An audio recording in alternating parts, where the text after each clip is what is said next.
Je sais pas si j'angoisse un peu, mais ça va être long. Ce qui est demandé, c'est pas d'arrêter. Je suis émerveillé. Je vais adresser l'intervention dans ton vlog, j'ai trop mal au cul.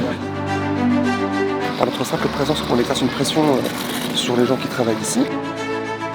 Finalement, rien d'extraordinaire. Monte à bord, je t'égorge. Non, le problème c'est qu'on mange trop, c'est quand je pêche trop, c'est quand c'est trop. On est au milieu de nulle part.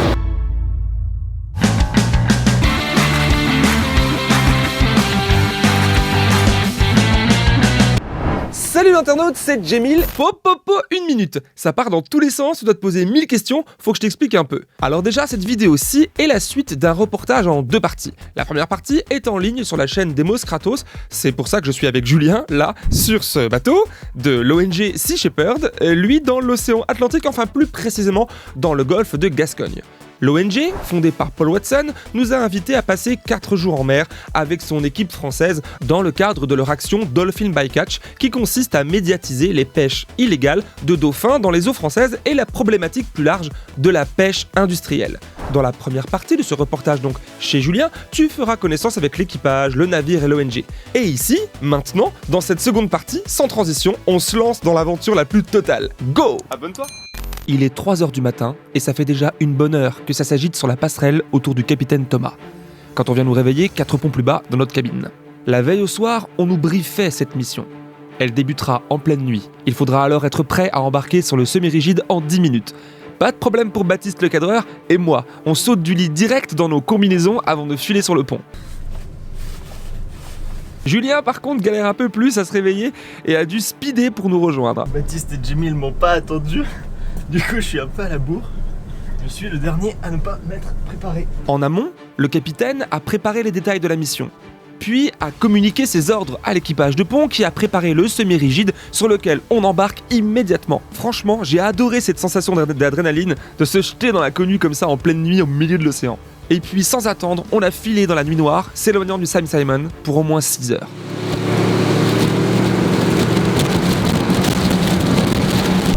L'objectif de la mission est clair. Approcher des bateaux de pêche dans l'océan Atlantique, observer leurs pratiques et filmer en continu pour dénoncer d'éventuels problèmes comme par exemple la pêche illégale, malheureusement courante, de dauphins. Le cadre de l'action est tout aussi précis. Respecter une distance de sécurité avec les bateaux de pêche, aucune agression ni entrave au travail des pêcheurs et surtout s'annoncer par radio à notre arrivée. Ce qui n'empêche pas forcément les tensions. Nous sommes un semi-rigide de l'ONG Sea Shepherd. Nous sommes ici pour observer votre remontée dérivée. Nous n'allons pas vous déranger dans vos manœuvres. Alors écoute-moi bien, les enculeurs de mouches, là. Insultes et menaces de mort vis-à-vis de moi et de ma famille. Ça, j'ai pris ça très au sérieux. Alors viens me casser les couilles. Je te préviens que ça risque les périls. Là, c'est... Maintenant, t'es prévenu. Bon vire, je peux rien faire. Mais me casse pas les blancs. On va uniquement faire de l'observation et ne pas déranger vos virements de bord ni vos différentes manœuvres. J'en ai rien à branler. Tu peux regarder les commentaires que vous avez foutus, bande d'enculés, là. Ah, maintenant qu'on a le nom du bateau, donnez-nous le nom du patron. Le patron, je suis là, moi. Alors maintenant, viens les mettre à exécution, tes menaces, là. Il mérite de crever, lui et toute sa famille. Viens toucher à ma famille. Viens là. Viens, monte à bord, je t'égorge. Je pense que Sea Shepherd n'a proféré aucune menace à votre encontre. Eh ben regarde bien, enculé, là. Regardez bien vos réseaux sociaux, là. Toutes les menaces, les insultes, traiter d'assassins et tout le bordel, là. Des gens qui veulent juste gagner leur vie, là. Hein? Viens nous casser les couilles, là. T'es le French Warship, là, qui est à côté, là. De mettre au Zodiac à l'eau. Si j'ai moyen de les baiser, je les baise. En fait, comme tu viens de le voir, on ne répond pas aux insultes ni aux menaces, même si c'est rationnel, etc. De notre côté, on a précisé qu'on ne gênera absolument pas. Et l'objectif, c'est d'observer sans gêner les personnes à bord, puisque ce n'est pas les personnes qu'on vient viser, mais plutôt une pratique qui n'est pas légale, par exemple. Voilà, là c'est un peu houleux, on va essayer de ne pas trop s'approcher, mais on doit quand même observer pendant 7 heures maintenant. on voit vraiment qu'il y a un problème de communication entre les activistes et puis les travailleurs. Et on tient à rappeler, en fait, c'est des gens qui bossent et souvent dans la précarité. Regarde, il est 3h30 du matin. Ces gens-là vont bosser pendant 7 heures. Ils vont travailler, ils vont essayer de choper du poisson. Et sur les images précédentes, même maintenant sans doute, on voit que le filet, on a vu tout à l'heure tous les deux, dans cette explication d'hier. Le filet est vide en permanence, ouais. On le sait, en 2040, il y aura plus de plastique que de poissons dans l'océan, voire il y aura plus de poissons parce qu'il y a de la surpêche. Là, le filet fait que de remonter sans poisson, alors que le but c'est qu'il soit plein de poissons. Tu vois. Donc il y a vraiment la tension qui augmente par notre simple présence. On exerce une pression sur les gens qui travaillent ici. Eux, ils n'ont rien à bouffer, à grailler, à vendre. Enfin, c'est complexe, c'est compliqué finalement.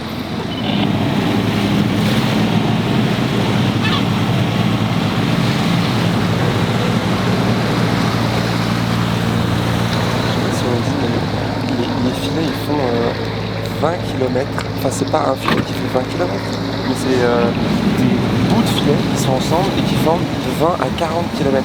C'est pour ça que ça met cette heure à cette vitesse-là. Et qui sont en forme de zigzag dans l'océan finalement parce que je sais pas si on le voit. Si c'est large et tout plein. Et tu le vois pas là, mais on est au milieu de nulle part. On est super loin. Je sais pas combien de kilomètres on est, je crois 60, 100 km des côtes, au milieu de l'océan. Tout autour, je sais pas, mais là... Pleine nuit, ouais, non, on est pas serein. On est au milieu de rien du tout.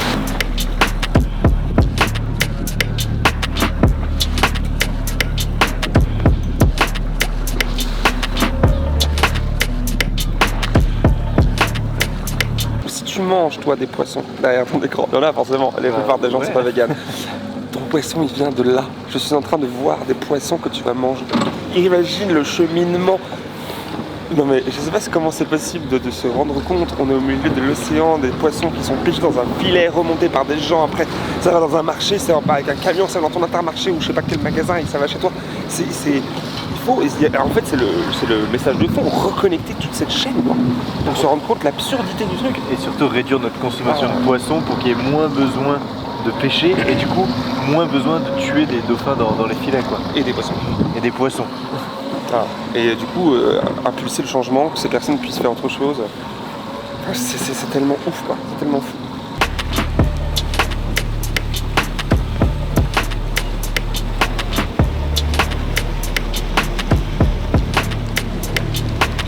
Tout ce qui se passe en mer, il n'y a personne qui le voit. C'est pour ça qu'on est là aujourd'hui, parce que...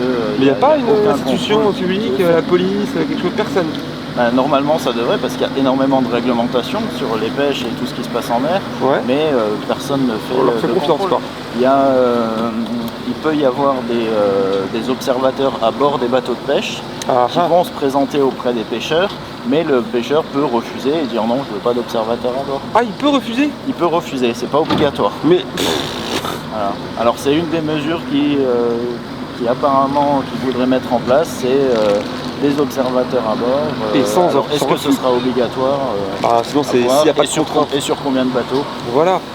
Mais ça marche pas comme les députés qui peuvent entrer dans les commissariats, là ils peuvent pas refuser. Et non, là ils peuvent refuser quoi. Pour le moment, l'observateur va sur le port, va voir le capitaine du bateau, lui demande s'il peut venir observer, s'il refuse, il ne montera pas. C'est absurde. Et on a eu des interviews d'observateurs aussi qui ont subi des pressions une fois à bord. C'est-à-dire, ça tu ne notes pas.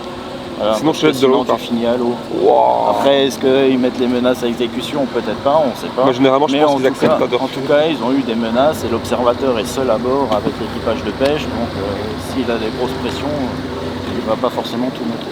Alors là avec le speedboat, là, on continue de suivre en fait le bateau de pêche en permanence parce qu'il avance en même temps en fait.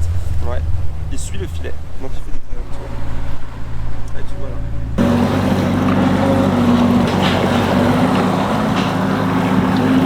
On était en train de parler du dauphin. Le dauphin, c'est un peu pareil, la mascotte pour parler de tous les autres poissons, de tous les autres même animaux de la mer, de l'océan. Et on parlait du dauphin, qui n'est pas un poisson pour en parler, puisqu'il respire comme nous. Il est en apnée pendant 5-6 minutes maximum dans l'eau, et donc il se noie. C'est-à-dire que quand il est pris dans un filet, il meurt noyé. Il meurt asphyxié. Enfin, c'est quelque chose qu'on dit assez rarement finalement. Ouais, voilà. On se demande pourquoi il tue les dauphins les plus chers. Mais non, en fait, c'est le filet, la pêche en soi qui tue les dauphins. Ouais. Et parce qui tue plein d'autres choses en même temps, quoi. Alors le poisson il pourrait résister très longtemps. Il y en a plein qui remontent vivants, on le voit, il bouge comme ça. Mais le dauphin, 5 minutes dans un filet, alors que là, ça se trouve, ça fait des heures et des heures qui sont déjà en place ces filets, eh bien il meurt. Il meurt asphyxié dans l'eau, comme toi par exemple, tu serais pris dans un filet. C'est pour ça qu'on est finalement très proche. Tu es un petit dauphin. Tu es un petit dauphin aussi. C'est terrible en fait, j'ai du mal à me... J'ai hyper peur, hein. Depuis tout à l'heure on savait quoi, peut-être une demi-heure, 3/4 d'heure qu'on est là. J'ai vraiment peur, on a vraiment peur de voir monter un dauphin. On voit le filet monter, on sait on s'attend à ça à chaque instant, mais on craint, on est là pour ça, mais on craint... Et puis au-delà du dauphin, on les voit remonter des poissons, des crabes qui explosent à coups de marteau. Voilà. Enfin, ils ont autant de sentience qu'un dauphin, en fait ils ressentent aussi la douleur, ces poissons et ces crabes. Donc c'est tout aussi dramatique de voir un crabe se faire exploser à la masse qu'un dauphin remonter dans le filet, quoi.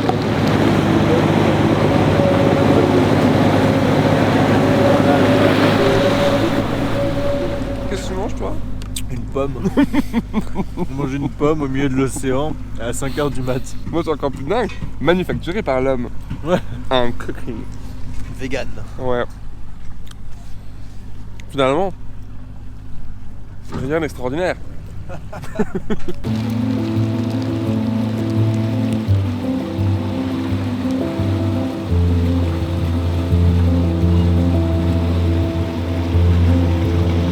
On essaye de faire changer des choses et que justement que les pêches soient plus respectueuses. Donc ce qui est demandé, c'est pas l'arrêter de la pêche, mais c'est par exemple voilà, ce qui a été demandé au gouvernement, c'est de fermer les pêches sur base des données scientifiques, de fermer la pêche pendant 3 semaines à 1 mois en hiver lors de la période de reproduction du bar, qui est souvent l'espèce ciblée ici, et lorsque les dauphins sont sur zone et donc sont pris dans les filets. Donc, parce qu'on sait clairement qu'avec ces méthodes de pêche à cet endroit, à cette période, des dauphins vont être pris dans les filets. C'est quelque chose qu'on connaît et qu'on pourrait éviter. Okay. Et d'ailleurs, la France a été mise en demeure par l'Europe d'agir pour la protection des dauphins. Et pour l'instant, pas grand chose n'est fait. Puisque voilà. J'imagine qu'aucune de ces dispositions n'a été appliquée, quoi. Non, alors ils annoncent quelques mesures, notamment la mise en place de répulsifs acoustiques qu'on appelle les pingers. Donc qui sont des répulsifs acoustiques qu'on met notamment sur les filets des chalutiers et qui sont censés éviter aux dauphins d'entrer dans le filet, puisque c'est des bruits qui sont censés les repousser. Scientifiquement, ça n'a pas été prouvé que ça fonctionne. Et nous, on a pu observer des dauphins dans des filets de chalutiers alors qu'il y avait un pinger sur le filet. Et il y a une autre problématique avec les pingers, c'est qu'on va mettre des répulsifs acoustiques multipliés par le nombre de filets sur la zone d'habitat du dauphin. En plus. Donc en gros, on va le repousser de sa zone d'habitat et de nourrissage. Et il y a un autre élément qui n'est pas encore prouvé mais qui pourrait s'avérer probable, c'est que le dauphin étant intelligent, il va s'adapter à ce bruit et savoir que ce type de son veut dire nourriture. Donc potentiellement s'approcher d'autant plus de la zone. Donc ça c'est des données qui sont pour le moment des hypothèses, mais les pingers n'ont pas du tout prouvé leur efficacité. Donc c'est pour ça que nous ce qu'on demande c'est la mise en place de caméras à bord pour identifier déjà le type de pêche qui prend le plus de dauphins, à quelle période, quel type de bateau, et voilà, la fermeture de la pêche pendant certaines périodes critiques. C'est documenté pour pouvoir agir et légiférer derrière, quoi. Voilà, tout à fait. Ça me fait grave penser aux abattoirs sur Terre, où les activistes de 114 ou d'autres AVA, etc. demandent à peu près la même chose. Mettre des caméras, les caméras, d'étourdir les animaux, tu sais, genre là, le truc ultrason, dans les abattoirs, ça va être d'étourdir avec... en fait, rien fonctionne. Le problème, c'est le côté industriel, les choses. Parce que c'est ça le problème, on ne peut pas mettre un truc qui fait du bruit ou étourdir les animaux, machin. Non, le problème, c'est qu'on en tue trop, c'est qu'on pêche trop, c'est qu'on c'est trop. Et c'est pas possible, c'est des pansements sur les jambes de bois, tu sais.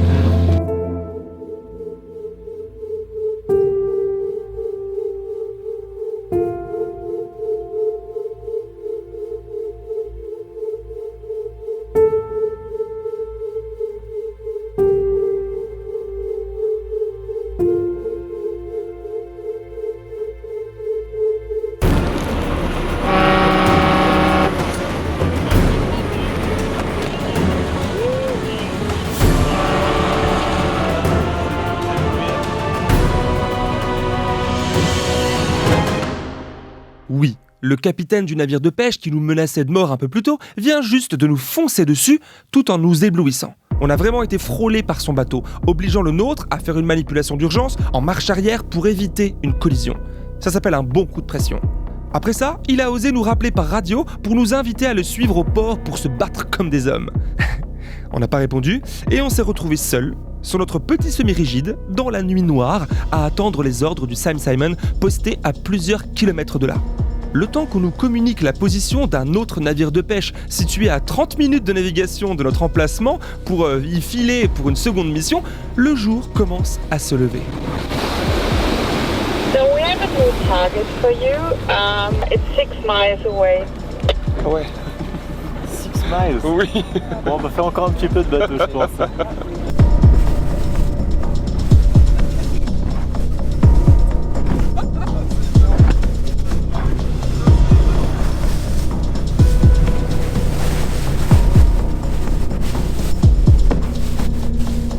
À notre arrivée, on a une chance incroyable. La mer est d'huile, ce qui facilite le travail difficile de Salomé postée à l'avant du semi-rigide pendant tout ce temps. Son rôle est essentiel puisque c'est elle qui cadre continuellement les filets qui remontent pour tout filmer. Si un dauphin remonte, c'est très très rapide. Donc c'est pour ça que je ne dois pas quitter le filet des yeux. Et le niveau mal de mer? J'ai de la chance, j'ai pas du tout le mal de mer. Mais c'est vrai que pour ceux qui sont sensibles, de regarder dans l'écran pendant plusieurs heures d'affilée, ça peut être très compliqué.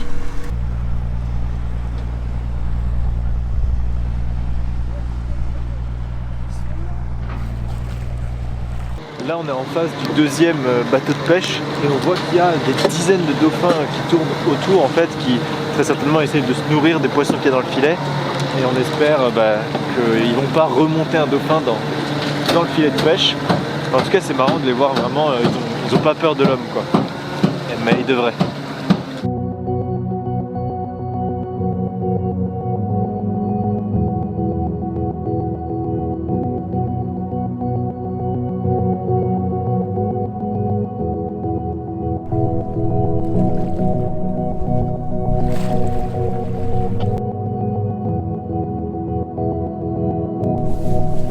Ça va? Ouais. Là, du coup, on a suivi le deuxième bateau, mais il n'y avait rien. Enfin, il avait terminé de monter ses filets dès qu'on est arrivé. Voilà. Donc maintenant, on va passer au troisième bateau. On va encore peut-être se taper 10 km en speedboat là.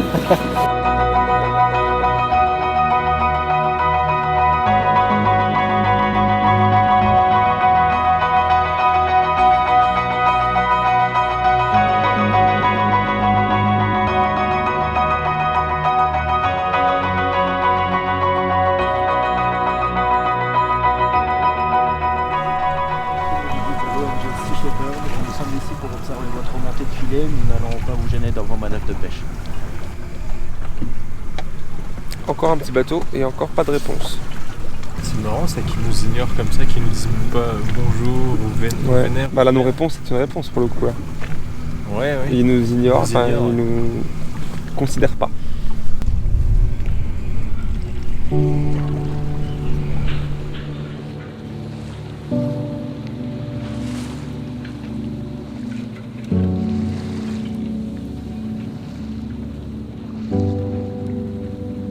Encore 2 heures d'observation.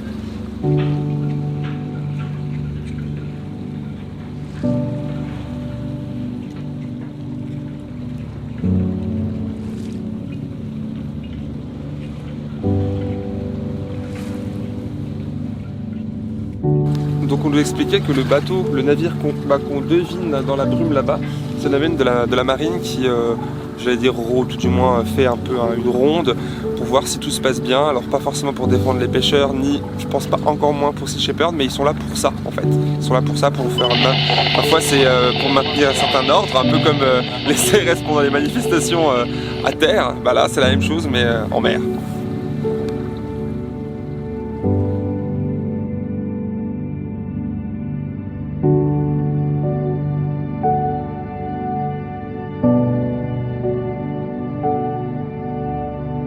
Il est 9h23 et troisième bateau qu'on a observé. Peut-être un quatrième, peut-être durable.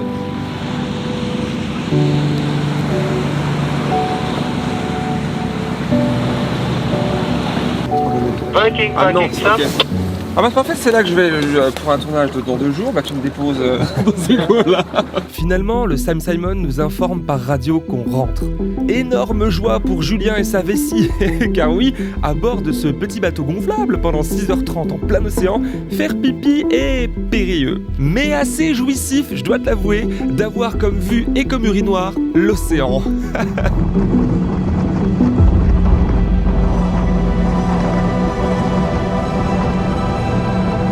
Le Sam Simon est un navire impressionnant de 55 mètres de long qui embarque un équipage de plusieurs dizaines de personnes venant des 4 coins du monde.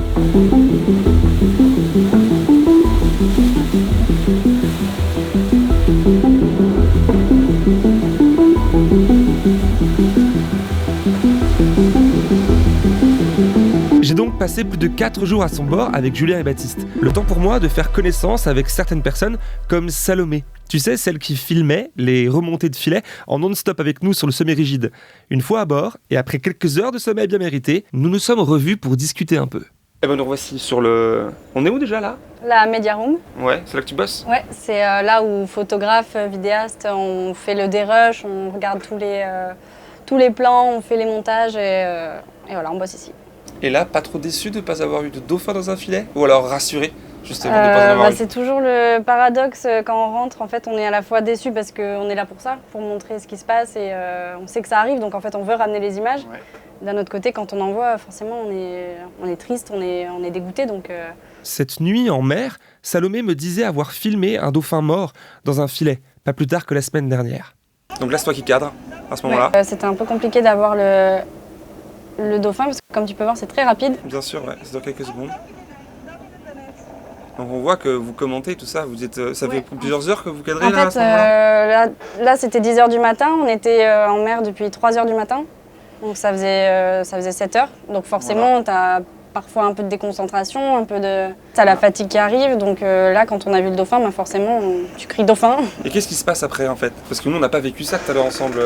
Comment ça se passe? Quelle est l'ambiance et tout? Comment on réagit sur le... Alors là, ce que tu dois faire, donc tu continues à filmer pour voir si les pêcheurs le relâchent tout de suite, pour voir éventuellement ce qu'ils font avec le dauphin. Là en l'occurrence, il ne s'est rien passé, ils l'ont gardé.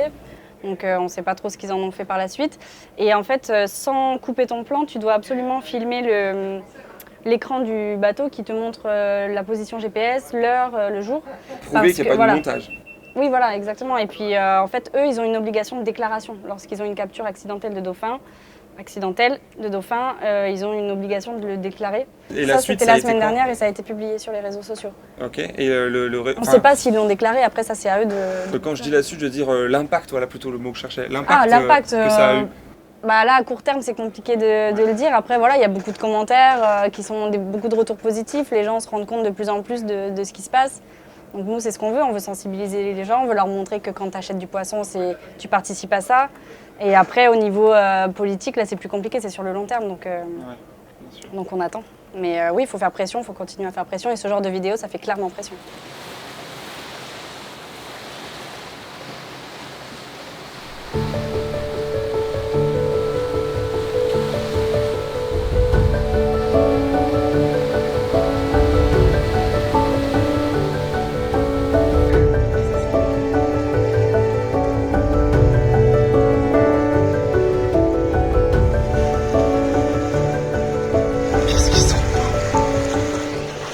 Merveilleux.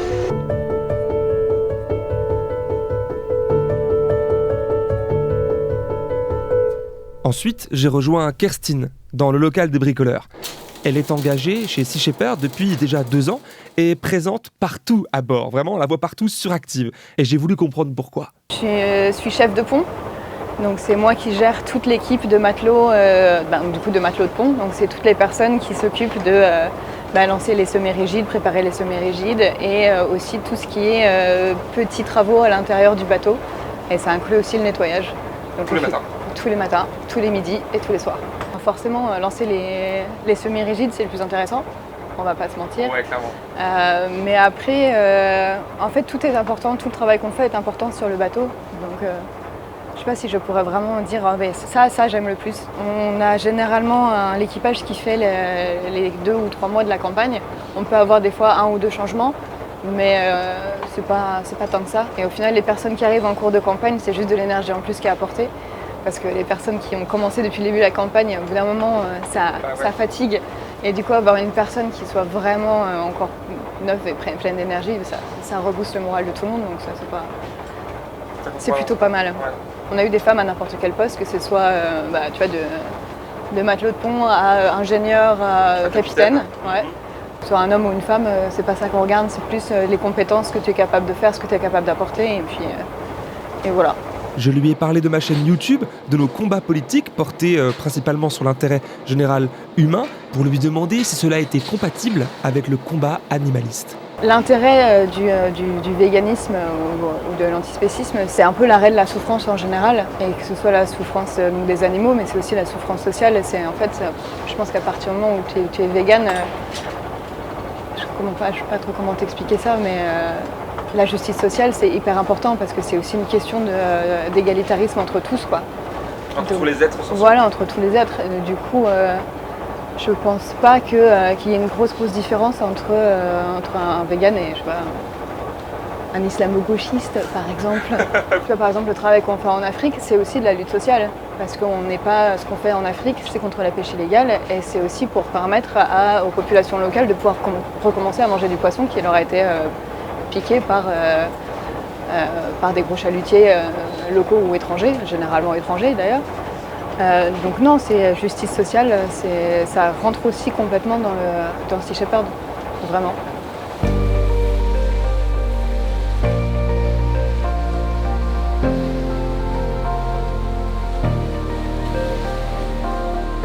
Et je ne pouvais pas quitter ce navire sans passer par la passerelle, là où l'on trouve l'équipe de commandement du bateau et plein d'outils électroniques, comme par exemple les radars, pour voir autour de nous plus loin que le peuvent nos yeux. J'avais donné rendez-vous ici à Thomas. Thomas qui n'est autre que le capitaine du Sam Simon. Un navire, c'est un capitaine. Oui. Est-ce que ici aussi, dans l'organisation de Sea Shepherd, que j'imagine plus démocratique, j'en sais rien, moins verticale, est-ce que le capitaine, c'est quand même le capitaine? Alors le capitaine, c'est le responsable du bateau. Donc tout ce qui se passe sur le bateau, c'est ma responsabilité. Et ça représente quoi du coup d'être responsable de cette campagne précise-là? C'est pas la première avec le Dauphin? Alors c'est la 3e fois qu'on fait Dolphin Bycatch avec le Sam Simon. Moi c'est la 3e fois que je viens ici. Il y en avait eu une avant, mais pour le Sam Simon en tout cas c'est la 3e. Donc forcément je commence à pas mal connaître le sujet, la zone, les bateaux impliqués, etc. Le but de la campagne c'est de documenter ce qui se passe. Donc ça veut dire filmer, photographier. Alors le Dauphin ça s'est fait parce qu'il y a un problème ici dans le golfe de Gascogne avec les dauphins morts qu'on retrouve sur les plages. En beaucoup trop grand nombre. Et donc les scientifiques ont essayé de tirer la sonnette d'alarme depuis déjà plusieurs années, sans succès. Donc c'est pour ça qu'on est intervenu et pour essayer de secouer tout ça et de faire bouger les choses. La particularité de Sea Shepherd, c'est qu'effectivement, souvent, on vient se positionner quand les États ne font pas leur travail. C'est-à-dire qu'il y a beaucoup de lois qui sont là, que ce soit au niveau national, européen, pour protéger les océans. Le problème, c'est qu'on ne les fait pas respecter. Donc ça veut dire que les pays concernés, les pays qui doivent mettre en place une police et un système de contrôle ne le font pas ou pas suffisamment. Et on arrive à des problèmes comme on a ici, par exemple, avec les dauphins. On fait beaucoup de campagnes en Afrique où on travaille avec des pays qui en général n'ont pas beaucoup de ressources, sont des pays assez pauvres. Donc ils n'ont pas les moyens matériels, financiers pour faire respecter leurs propres lois. Mais ce n'est pas le cas de la France. Ce n'est pas du tout le cas de la France, effectivement. On a des bateaux, on a la police, on a les affaires maritimes, la gendarmerie maritime, on a la marine, enfin on a l'argent. On a l'argent et on a les bateaux, on a largement de quoi faire. C'est juste une décision politique de ne pas le faire. Quand on vient sur un bateau de Sea Shepherd, on accepte de prendre un certain niveau de risque. Effectivement, on est un peu plus exposé parce qu'il y a l'agressivité des pêcheurs, de certains pêcheurs, pas tous, il y en a avec qui ça se passe très bien et avec qui on peut discuter, mais il y en a d'autres qui le prennent très mal, qui sont très agressifs. On a une équipière là, il y a quelques jours qui a été blessée car c'est une pierre dans le genou parce qu'il lance toutes sortes de projectiles. Il y a un bateau le jour qui avait un paintball qui tirait sur un autre de nos smérigides. Donc voilà, ça fait partie. Après, on prend des risques, on les mesure, mais à un moment donné, voilà, on est là pour une mission. On ne va pas faire demi-tour dès qu'il y a un risque parce que sinon ça ne sert à rien. Autant rester au port.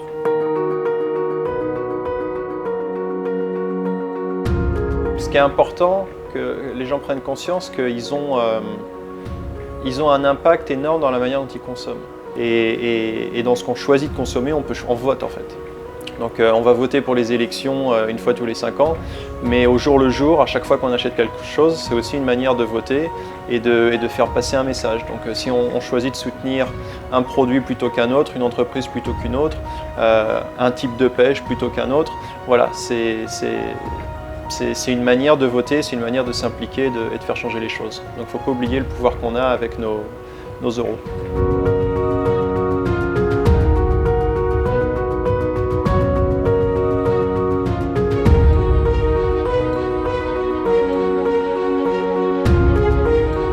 Voilà, ma chère et mon cher internaute, c'est terminé. L'épisode numéro 2 qui fait suite à l'épisode numéro 1 sur la chaîne de Demos Kratos vient de se terminer. En plus, pour de vrai, on vient de poser des pieds sur terre.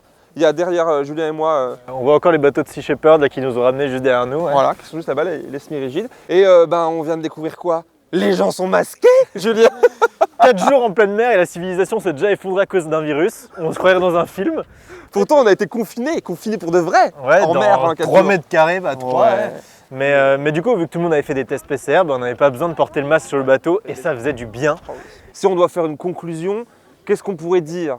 Sea Shepherd, on pourrait dire que Sea Shepherd, c'est quand même une asso qui envoie du pâté, quoi. C'est des vegan. Ouais, qui envoie du pâté vegan. C'est quand même une asso qui va sur le front, qui met tous ses moyens. Super organisation. Donc faites des dons à Sea Shepherd. Je pense que c'est une des assos où vos dons seront le mieux utilisés, quoi. C'est parce que ça coûte très très cher, genre un chiffre au pif, 300 000 € pour 4 mois d'essence. Voilà. Hein, voilà. Vous comprenez le prix d'une opération de Sea Shepherd maintenant. Exactement, quoi, voilà. Et puis j'ai beaucoup apprécié de passer ce moment avec toi. Ah ben moi pareil. Hein, et avec Baptiste qui est derrière la caméra là-bas. En tout cas, on te remercie d'avoir suivi les 2 épisodes. Si tu as apprécié, comme d'habitude, le pouce, le commentaire, le like, tout ça. S'il y a beaucoup de likes, on fait la prochaine émission de Sea Shepherd en Antarctique. Voilà. Voilà, donc, je la prends. C'est lancé. Allez-y. Bien sûr, allez-y, lâchez-vous, partagez et abonnez-vous parce qu'on a encore 1000 choses à faire et à se dire ensemble. Ciao.